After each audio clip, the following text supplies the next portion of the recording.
Hello everyone! So, andito na naman ako, si Miss Marion.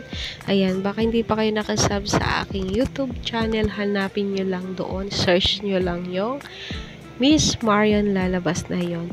So, andito ako sa food court ng Dinalupihan, Bataan at ako'y nagutom. So, order tayo ng makakain dyan. Ayan, yung ating in-order dyan ay una yung Mango Mama. Ayan yung flavor na kinuha ko ay ano pa yung flavor yan? Cheese with grahams. Ayan, masarap yan. Masarap siya, promise. So, ayan na nga siya. Habang wait natin ang ating kinuha na food, kwento-kwentuhan muna tayo. Kasi medyo mahaba-haba ang video. So, andyan yung food ko. Dumating na. So, ayan, fishball. Merong kwek-kwek. Merong dynamite. Yan, dynamite yan. Tapos, ayan, yung nachos. Sarap yan. Sarap yung nachos, promise. Yung ating nachos ay 100 pesos lang yan. Pero overload na. Super dami na yan.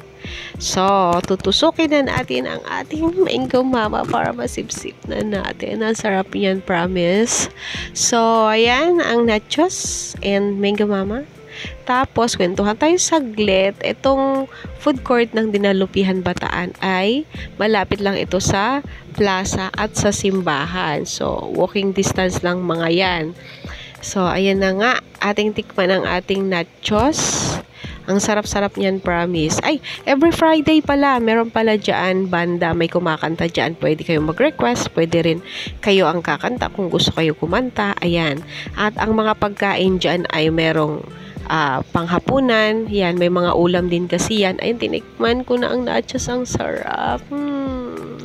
Yummy. Sabi ko pa dyan, hindi nyo lang kasi narinig kasi aking natakpan na ng boses ko.